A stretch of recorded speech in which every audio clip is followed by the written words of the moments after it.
Yes. सो दो questions pending थे और दोनों ही क्वेश्चंस रिकॉर्डेड अपलोड हो रहे हैं। सो लेट्स सी कि कौन कौन से क्वेश्चंस हैं। सो हमारे पास क्वेश्चन है, फर्स्ट वन बेंचमार्किंग का क्वेश्चन है और हम इस बेंचमार्किंग के क्वेश्चन को करने वाले हैं जो जनरली डिलीवरी सर्विसेज के बारे में हमको कुछ बताएगा। ठीक है, डन। देखते क्वेश्चन हमें क्या कहता है। PHL, South Asia's primer express air and integrated transportation and distribution firm, offers a wide range of innovative supply chain services। तो ये क्या करते हैं, सप्लाई चेन सर्विसेज देते हैं, including express distributions, 3PL and consulting। PHL offers innovative logistic solutions to its customers, enabling them to focus on their core competence. The firm adds maximum value of business at every level, right from providing world-class warehousing support to ensure time definite delivery. तो ये क्या करते हैं, time पर delivery देने के लिए first class ware house की बढ़िया सर्विसेज देते हैं और इनका सप्लाई चेन का काम है, यानी कि ये डिलीवरी, यानी कि अगर कहे तो ये कुरियर सर्विसेज जैसा कुछ लग रहा है अभी तक। तो anywhere in country x the following information is available. Each warehouse of PHL is solely responsible for all customers within a specified area. It collected couriers from customer residence. ये क्या करते हैं, कस्टमर के एड्रेस से courier को collect करते हैं, customer के एड्रेस से कुरियर को कलेक्ट करते हैं within ambit of its own area for delivery both within the specific area cover by the warehouse and elsewhere in India. वो क्या करते हैं, उनके रेजिडेंस से कुरियर कलेक्ट करते हैं। After collection of courier a warehouse forward them for delivery outside its own area, और फिर हम उसे कलेक्ट करने के बाद डिलीवरी के लिए दे देते हैं to the warehouse from which the delivery are to made to the customers. जहाँ उस वेयर हाउस को दे देते हैं जहाँ वो कस्टमर को डिलीवरी होना है। एग्जाम्पल के लिए कुछ इस तरीके से समझिए, कैसे समझेंगे। हमने क्या किया है, हमने इंडिया में एग्जाम्पल लेते हैं, इंडिया का एग्जाम्पल लेते हैं। ये इंडिया का एक हाउस है, ये इंडिया का एक हाउस है जो राजस्थान में है, जो कहाँ है, राजस्थान में है। और एक दूसरा हाउस जो है वो कहाँ है, वो है महाराष्ट्र में। ठीक है, एक इंडिया में एक महाराष्ट्र में है। अब हम क्या करते हैं, सुनिएगा। एक इंडिया में है, एक महाराष्ट्र में है। अब क्या होता है कि एक कुरियर वाला जो होता है उसका ये वेयर हाउस है, तो वो क्या करता है, इस राजस्थान वाले से कुरियर लेता है, अपने वेयर हाउस में रखता है और फिर क्या करता है, महाराष्ट्र वाले वेयर हाउस में उसे दे देता है और फिर बाद में वो कस्टमर के प्लेस तक क्या हो जाता है, सप्लाई हो जाता है। I think it is a very much clear. अब आगे देखते हैं आगे क्या बोलता है। Therefore each warehouse just must integrated its delivery to customers to includes courier that it has collected within the own areas. ये क्या बोलते हैं कि each warehouse must integrated its deliveries to customers. तो ध्यान रखना यहाँ पर क्या होता है, इंटीग्रेटेड सिस्टम है, यानी कि राजस्थान वाले जिस वेयर हाउस ने वो गुड सप्लाई किया वो भी उसे ट्रेस कर सकता है। Courier that is collected within the own area, courier that are transferred to it from other warehouse for delivery to customers in its area. Each warehouse revenue is based on invoice value of all couriers। क्या बोला कि हर warehouse का revenue जो है, ये सबसे बढ़िया बात है कि warehouse का revenue जो है invoice value of all courier collected, यानी कि अगर आपका एक warehouse एग्जाम्पल के लिए आपका ये वेयर हाउस है और ये वेयर हाउस कहाँ है, राजस्थान में है। तो आप लोगों ने कितना कलेक्शन किया, समझ रहे हो, कितना कलेक्शन किया मतलब ये है,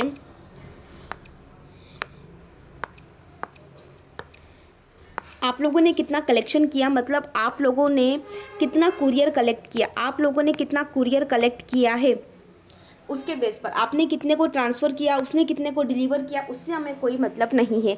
from customer in its area irrespective of the location, देखो यार लिखा हुआ भी irrespective of the location of the ultimate distribution warehouse. अब नेक्स्ट पर आते हैं।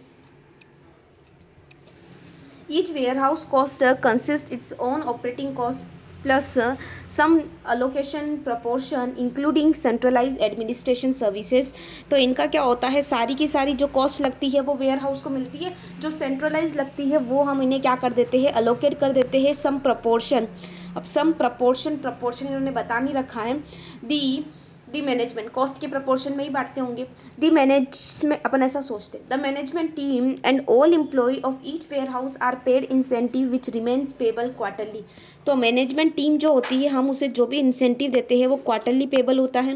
The bonus is based on achievement of a series of target for each warehouse. हम टारगेट देते हैं, हमने बोला कि भाई तुम्हारे वेयर हाउस में, हमने बोला है कि तुम्हारे वेयर हाउस में तुम्हारे वेयर हाउस में इतने गुड्स आने चाहिए। तो क्या इतने गुड्स तुम्हारे वेयर हाउस में आते हैं? क्या हम उन्हें टारगेट देते हैं, तो उस टारगेट के अकॉर्डिंग हम उन्हें बोनस भी देंगे, हम उन्हें बोनस भी उसी टारगेट के अकॉर्डिंग देंगे। Clear it. अब आता है internal benchmarking is use at PHLS to provide set of absolute standards that all warehouse are expected to achieve. तो हमने क्या कर रखा है, स्टैंडर्ड्स लगा रखा है, हमने बेंचमार्क लगा रखा है, एक ही बात है। The annexure exhibit the target, the annexer exhibits the target values and the actual value achieved for each of the sample group of our warehouse situated in। अब इनके देखना कुछ वेयर हाउसेस है, वो बता रखे कहाँ सिचुएटेड है। तो target value consist of warehouse revenue and profitability, courier की डिलीवरी सर्विसेज, कस्टमर केयर और credit period, control and administrative efficiency. अब मेरी बात सुनिएगा। Incentives are based on a point system. It is also used as a stimulus for each warehouse, improving the operational effectiveness. 1 point is awarded in case where the target value of each items in the annexes is either achieved exceeding, and a 0 point where the target is not achieved। ठीक है, हम तो ये क्या बोल रहे हैं कि जहाँ 0 पॉइंट मिलेगा, पॉइंट बेसिस काम होता है, जहाँ टारगेट अचीव नहीं होंगे वहाँ 0 पॉइंट मिलेगा। ठीक है, और जहाँ पर क्या होगा 1 पॉइंट कब मिलेगा, जहाँ पर आप in case where target of each items annex is achieved, जब अचीव हो जाएगा तो आपको 1 पॉइंट मिलेगा, बाकी 0 पॉइंट मिलेगा। पक्की बात है। हाँ जी, तो पॉइंट बेसिस सिस्टम के साथ चल रही है। यहाँ रेवेन्यू एंड प्रॉफिटेबिलिटी दे रखा। अब समझते हैं, मैंने सोचा था कि मुझे टारगेट रेवेन्यू इतना चाहिए। अब आ जाते हैं, मैं यहाँ पे पेन यूज़ करती हूँ। मैंने सोचा था कि मुझे टारगेट रेवेन्यू कितना चाहिए, 300 मिलियन चाहिए। एक्चुअल मेरा कितना हुआ, 360 हुआ। क्या ये अचीव हो गया? ऑफ कोर्स अचीव हो गया।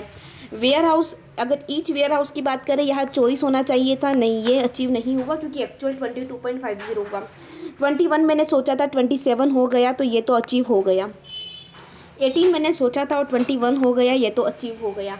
27 मैंने सोचा था और 33 हो गया, ये भी अचीव हो गया। 3 अचीव हो गया, सिर्फ 1 अचीव नहीं हुआ। उस कौन से वेयर हाउस का? तो SG का। उसके बाद मैंने सोचा था कि मेरा प्रॉफिट जो है, प्रॉफिट है ना, ये प्रॉफिट, मैंने सोचा था कि मेरा प्रॉफिट कितना होना चाहिए, 45 होना चाहिए, 48 हो गया। बढ़िया बात है। 3.6 होना चाहिए, यहाँ पर ये जो है वो गलत हो गया, 3.45 ही हुआ। 3.15 होना चाहिए, 3.60 हो गया। बढ़िया बात है, ज़्यादा हो गया। 2.7 होना चाहिए, 3.30 हो गया।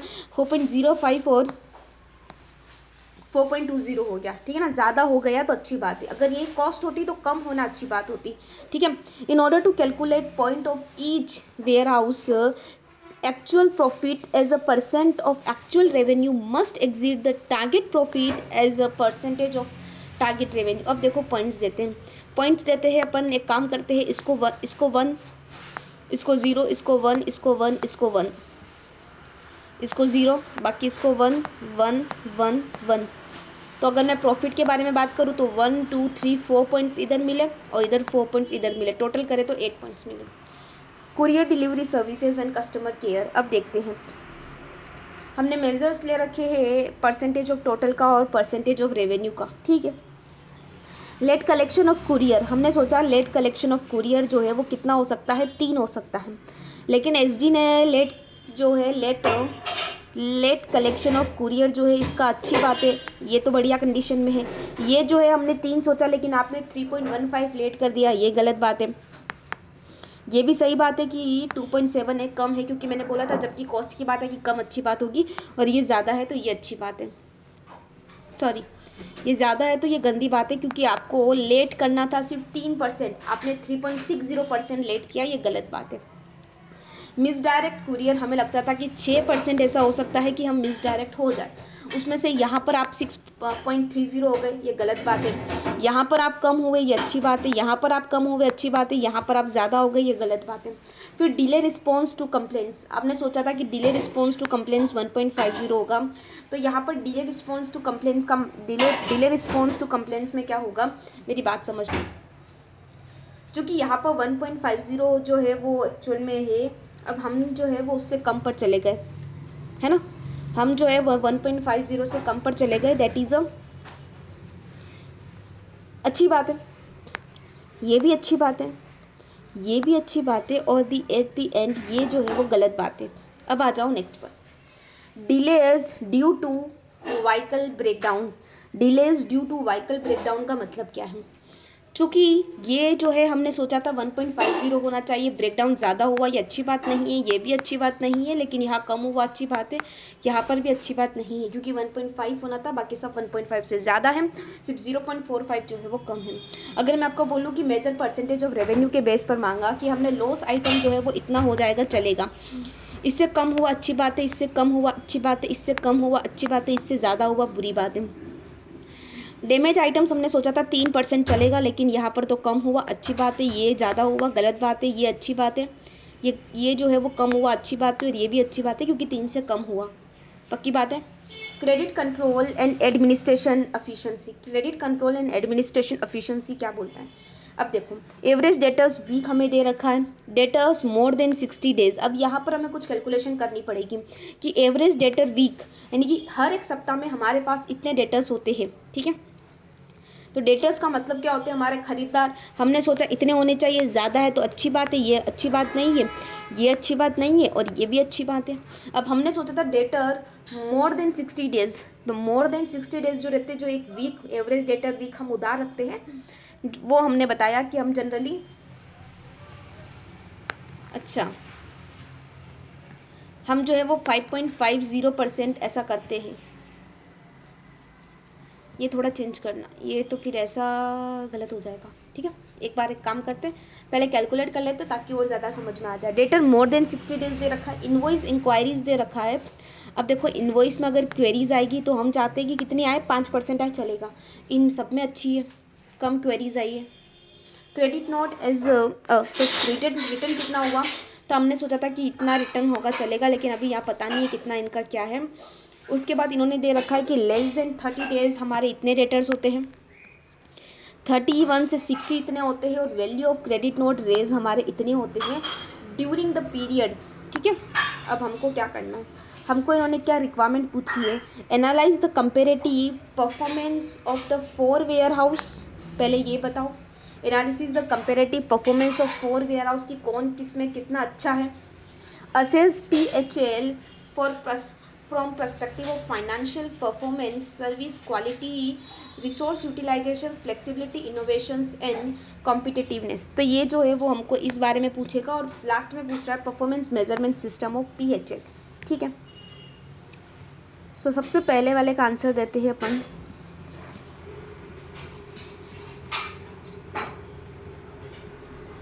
क्या बोलता है।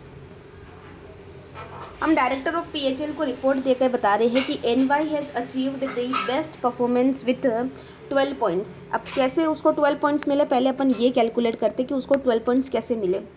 SG और HK has given reasonable level of 8 points इन्हें मिले, और NJ जो है उसको सिर्फ 4 पॉइंट्स मिले हैं। NY is only warehouse where achieve both increase revenue and, तो ये NY की तारीफ कर रहा है कि NY बहुत अच्छा। अब इन द कुरियर सर्विसेज और customer care NY is achieve 6, SG 4 और NK 3। ओवरऑल बता दिए, फिर अलग अलग बताएं, ठीक है।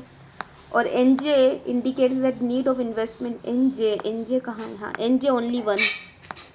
ये भी चारों बता दिए, 1 2 3, NY SG HK। फिर इन्होंने एक और बताया होगा, इन्होंने क्रेडिट कंट्रोल में HK बताया, NY बताया 4, SG बताया 3, और ये बताया NJ 2। Refer points table. अब अपन पॉइंट्स टेबल जाते हैं, इन्होंने पॉइंट्स कैसे दिए, अपन ने भी ऐसे ही दिए होंगे।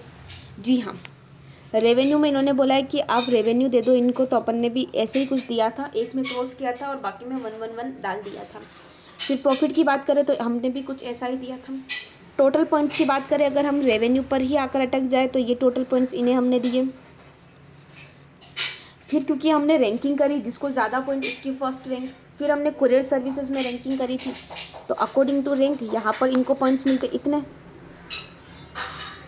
और फिर हमने एवरेज डेटर मोर देन, इसके लिए हमने कैलकुलेशन करनी थी। और यहाँ देख लो, एवरेज डेटर हमारा कितना था, 3 था, तो हमने क्या किया था,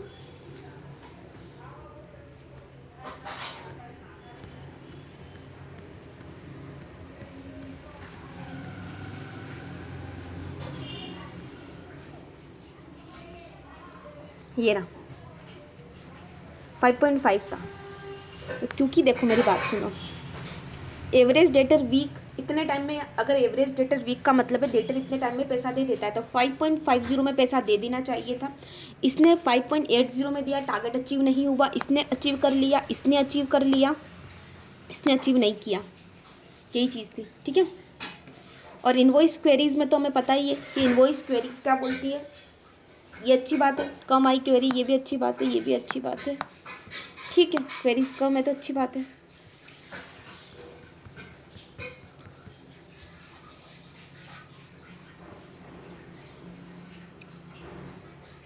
ये देखो, ये सब में अच्छी बात है ना। अब अपने को जहाँ पर अमाउंट्स नहीं है वहाँ पर अमाउंट्स कैलकुलेट करने हैं। कैसे करेंगे समझते हैं।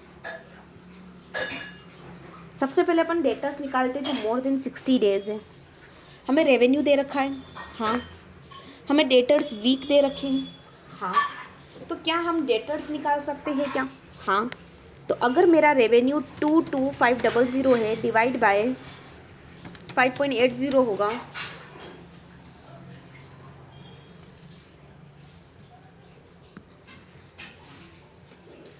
डेटर्स क्वेश्चन में दे रखे हैं क्या,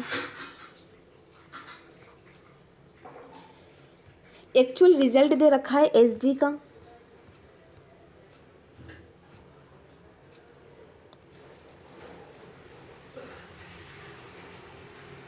टोटल डेटर्स हमें दे रखे हैं। टोटल डेटर्स कैसे निकालेंगे,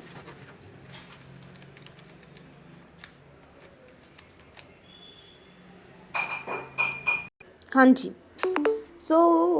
क्या था हमारा यहाँ पर, हमको डेटर कैलकुलेट करना था। तो देखो, डेटर कैलकुलेट करने के लिए जस्ट फॉर एग्जांपल हम क्या करेंगे, हम जो है, हमें डेटर वीक का दे रखा है और ये एनएम का दे रखा है, एनुअल है ये, और ये वीक है। तो पूरे साल में कितने वीक होते हैं, 52 वीक्स होते हैं। तो अगर हम लोग क्या करेंगे, हम लोग जो है इस 1 को, इस 5.80 को मल्टीप्लाई कर देंगे, कितने वीक से मल्टीप्लाई कर देंगे, 52, क्योंकि ये एक वीक का है। तो टोटल हमारा एनुअल कितना आ जाएगा, 301.6 आ जाएगा। और जैसे ही आप इसे 22500 और 30 और है ना, इंटू 30 और करो, डिवाइड बाय अगर 301.6 करेंगे तो कितना आएगा, just 2250 divide 301.6, just 22500 into 5.80 divide by 52। Yes. So देखिए, ये वापस से करते हैं, 22500, ये जो हमारे अमाउंट है रेवेन्यू का, और हमारे डेटर्स जो एवरेज है वो कितना है, 5.80 है, और ऐसे 52 वीक्स है। तो 22500 इंटू 5.80 डिवाइड बाई 52 वीक्स करेंगे, 52 किया तो कितना आ रहा है, 2509.6, यानी कि राउंड ऑफ करें तो यही आएगा। इधर देख लेते हैं, 27,000 इंटू 4.90 डिवाइड बाई 52, तो क्या आएगा, 2544.23, राउंड ऑफ कर दिया। 21,000 इंटू 5.10 डिवाइड बाय 52, 2059.61, तो 60 कर दिया, ये आ गया हमारे पास। ये हमें क्वेश्चन में दे रखा है, ये भी हमें क्वेश्चन में दे रखा है, इससे हमें ये आ जाएगा और हमें कुछ नहीं करना, रेवेन्यू का परसेंटेज ही लगाना है। क्या करना है, ये ऊपर लिखना है, ये नीचे लिखना है, इंटू 100 करना है, 3.31% आ जाएगा। अब हम कंपेरिजन के लिए क्या करेंगे, तो देखो 3.13,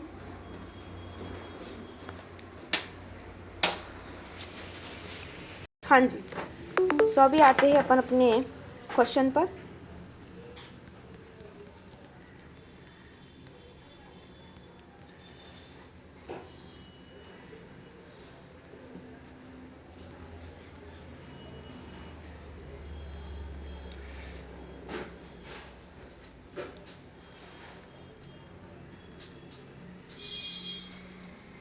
क्या हो रहा है,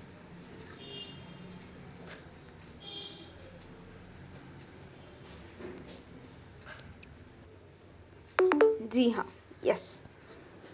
कहाँ कहाँ पर बाकी था, डेटर्स मोर देन हमने निकाल दिए और हमें परसेंटेज में ही निकालने हैं और यहाँ परसेंटेज में ही रखने ताकि कंपैरिजन कर सके। 3.13, 3.17, 2.94, 2.72। अब सोचो 5 थे डेटर्स, हमें कितने रखने थे, 5% एवरेज हमारे रह सकते, उससे ज़्यादा नहीं रह सकते। तो ये अच्छी बात है, कम रहे, ठीक है, ये भी अच्छी बात है, अच्छी बात है, अच्छी बात है, कम रहे तो नो प्रॉब्लम, है ना। यस, अब अपन आगे आ जाते हैं। तो डेटर्स हमने बता दिया, अच्छी अच्छी अच्छी बात है, एक एक पॉइंट सबको दे दिया। Credit note as a percentage of revenue, बताओ credit note as a percentage of revenue. अब हम क्रेडिट नोट को निकालते हैं, credit note as a percentage of revenue कितना होगा।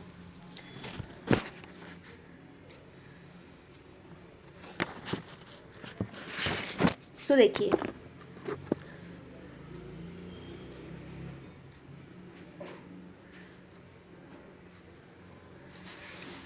यस, सो ये अदर इन्फॉर्मेशन में हमें डेटा दे रखा है कि ये हमारा जो होता है वैल्यू ऑफ क्रेडिट नोट इतनी वैल्यू के होते हैं और ये जो है हमें 1000 में दे रखा है। तो कुछ नहीं करने का, 67.50 इंटू 1000 में है तो 1000, नहीं तो सीधा एक काम करो, डिवाइड बाय 22500 इंटू 100 करो, क्योंकि रेवेन्यू का परसेंट लेना है। तो 67.50 डिवाइड बाय 22500 इंटू 100 करो, 0.3 आएगा। तो अब सुनो, यहाँ 0.3%, नेक्स्ट वाले में कितना परसेंट,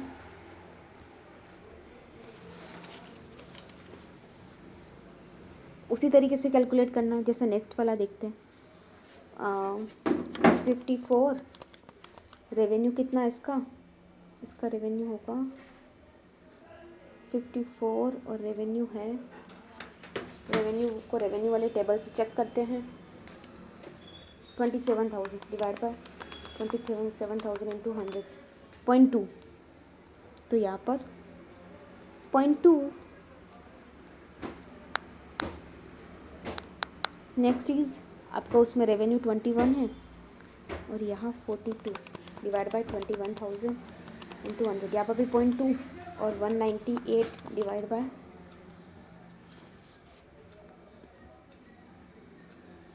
डिवाइड बाय क्या आ रहा है, किधर है रेवेन्यू, किधर है, 33,000,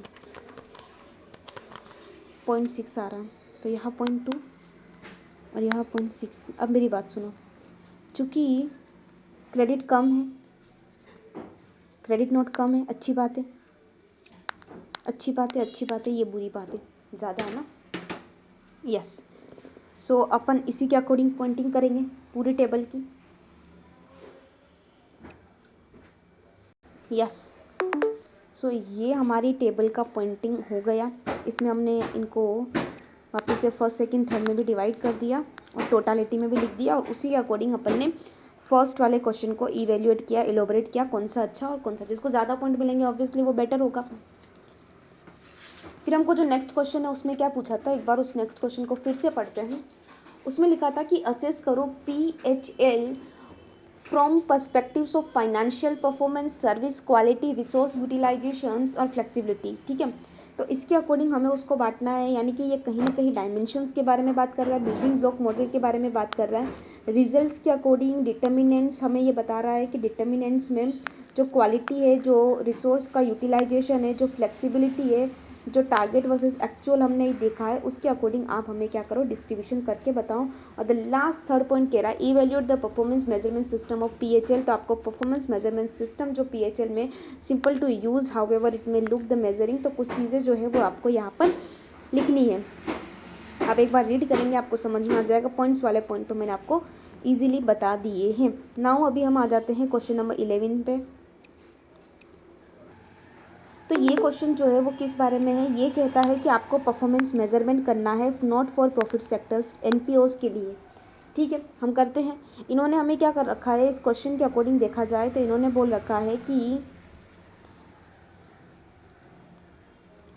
एक होम सर्विसेज प्रोवाइड करते हैं, दोनों ही नॉन फॉर प्रॉफिट हैं, और एचएस मैनेज करता है 450 हाउसेस अक्रॉस वेरियस लोकेशंस, और ईएस जो है वो 200 हाउसेस मैनेज करता है सिमिलरली।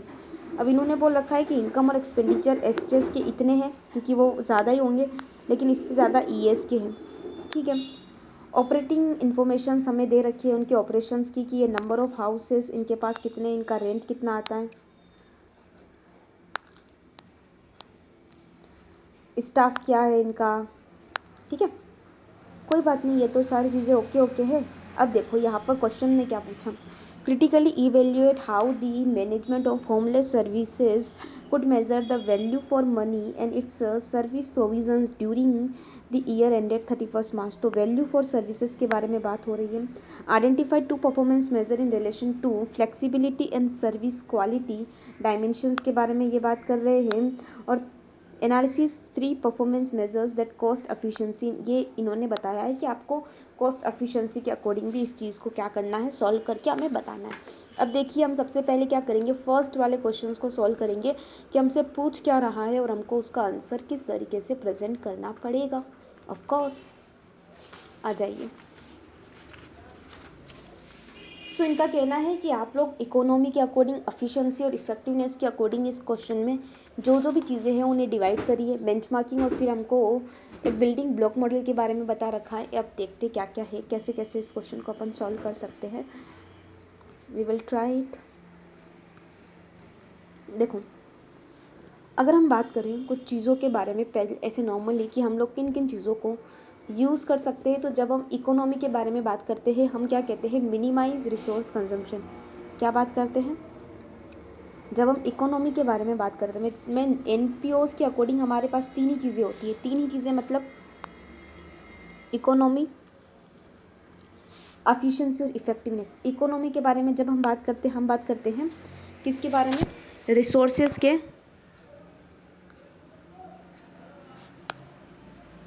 मिनिमम यूज़ के बारे में बात करते हैं कि रिसोर्सेज का मिनिमम यूज़ करो। फिर जब हम एफिशिएंसी के बारे में बात करते हैं ना, तो हम बात करते हैं कि मैक्सिमाइज़ करो हमारा इनपुट आउटपुट रेशो। हम जब बात करते हैं एफिशिएंसी के बारे में तो हम जनरली इनपुट आउटपुट रेशो के बारे में बात करते हैं। ठीक है, और जब हम इफ़ेक्टिवनेस के बारे में बात करते हैं ना, इफ़ेक्टिवनेस, तो हमने क्या आउटकम निकाले, तो मैंने 3 चीज़ें बताई। क्या 3 चीज़ें बताई, वेरी वेरी मोस्ट इंपॉर्टेंट, ये तीनों चीज़ें मैंने इकोनॉमी बताई, एफिशिएंसी बताई और इफ़ेक्टिवनेस बताई। इकोनॉमी में मैंने क्या बताया, इसमें क्या बताया, इसमें क्या बताया, फिर से रिपीट कर दूँ। इकोनॉमी में मैंने बताया कि हम क्या करते हैं, मिनिमाइज़ करते हैं। क्या करते हैं, तीनों चीज़ों समझना, ये तीनों चीज़ें अपन यहाँ देखते हैं। क्या करते हैं हम इकोनॉमी में, हम जो है वो क्या करते हैं,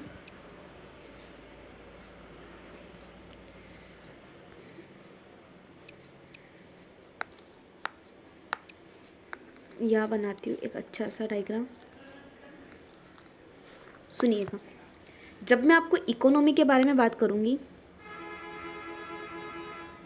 हम इकोनॉमी में रिसोर्सेज के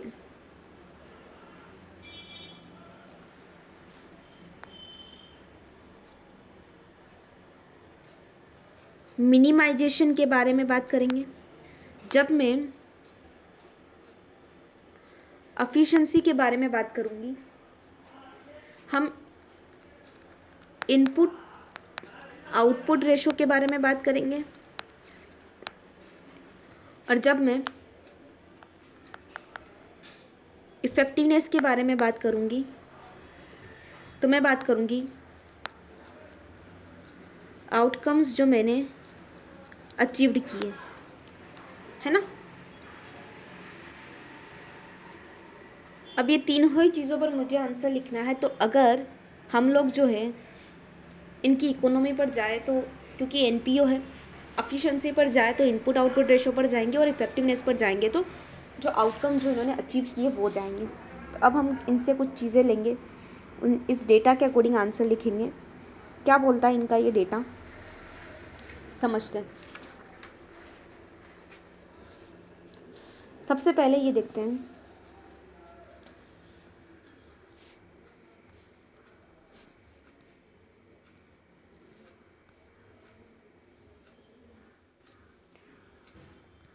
इनके पास नंबर ऑफ हाउसेस हैं। 1 बेडरूम वाले, 2 बेडरूम वाले, 3 बेडरूम वाले और 4 बेडरूम वाले, टोटल करोगे तो 400 ही होंगे। और इनके पास इतने हैं, जिसमें से 4 बेडरूम तो इनके पास है ही नहीं। इसके बाद इनका रेंट जो है वो इतना ये लेते हैं पर वीक, ठीक है।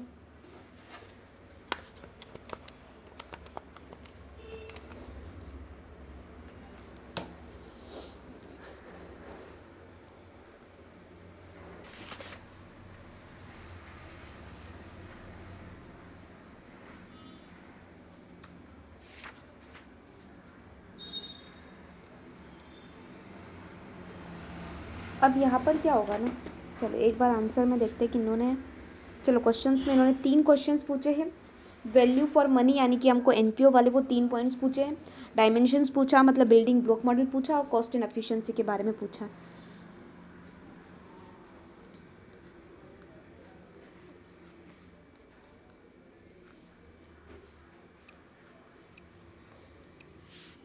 अब कुछ चीज़ें हाईलाइट करवा देती हूँ। For commercial enterprise generating profit is a very important objective. Likewise, not-for-profit enterprises have certain culture, social, and educational objectives for which they are created. Regardless to type of organization, it is important to know whether the internal operations meet certain performance benchmark. What will ensure that organization achieve its objective in a better manner. Moreover, even if the organization does not operate for profit, it is important for it to be cost effective. Resources, including money, should be used optimally to achieve intended outcomes. For example, तो यहाँ पर इन्होंने कुछ questions दे रखे हैं, how the organisation function efficient. तो वही अपन इन्हीं को इकोनॉमी के लिए हमने बता दिया कि हम ये करते, मिनिमाइज़ करते रिसोर्सेज के लिए। ये हमने तीनों पॉइंट डिस्कस किया। बेंचमार्किंग के लिए इन्होंने कुछ हमें लाइंस दे रखी और फिर बिल्डिंग ब्लॉक मॉडल पर आ गए, और बिल्डिंग ब्लॉक मॉडल को इन्होंने एक्सप्लेन कर रखा। मतलब क्वेश्चन से ज़्यादा इनका जो फोकस है वो उस पर्टिकुलर टॉपिक को एक्सप्लेन करने पर है। That is okay. तो एक बार रीडिंग लगा देना, वो बहुत ही ईजी हो जाएगा। तो ये जो हमारे क्वेश्चन है वो हमने कंप्लीट कर लिया।